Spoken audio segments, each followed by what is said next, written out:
She serves on the Tax Reform Conference Committee that's currently negotiating the reconciliation of the House and Senate tax plans. And Congresswoman, let me start with you. As you undertake these negotiations and try to blend these two plans together, what would you say are the top one or two sticking points?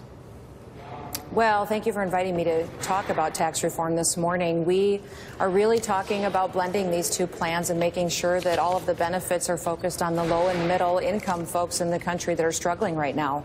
We know the status quo isn't acceptable, and we know that we weren't called here to just change the tax code, that we actually have to fix it.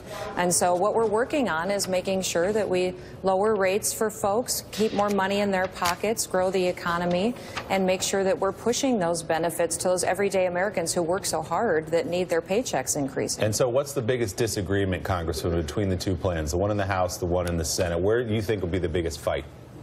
You know, I'm not sure. We've got a lot of agreement between the plans. We're going to try to consolidate and find agreement on the different income levels and brackets. We also are going to find a solution for the SALT states. We're going to find a provision working on things that, you know, leaving some exemptions in place that really do encourage growth, but also help folks out the most that are out there working every single day and don't even have $400 in their account for an emergency situations. That's one of the things I think shocks the most people, is that almost half of Americans don't have $400 in their account that they can use for an emergency expense that they might have today. So that's what we recognize, is the status quo isn't acceptable. We have to come to agreement and get a bill passed so we can bring relief. Steve Schmidt. Congresswoman, I'd ask, how much money will this tax relief, this tax cut, put into the pockets of that half the country that doesn't have $400 in funds for an emergency?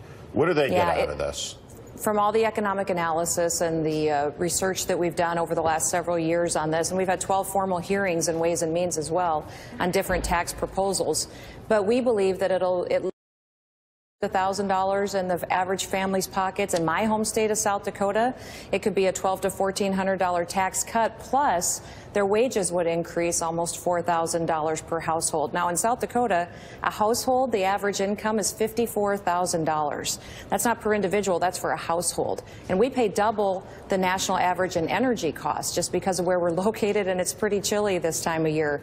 So if you put that kind of money in people's pockets, that's life-changing. And that's really what we're focused on, is what is going to benefit folks. And being a farmer and a rancher myself, a small business owner and a mom, I know exactly that the kind of experience that I've had in my life is the insight we need in the room for this conference committee.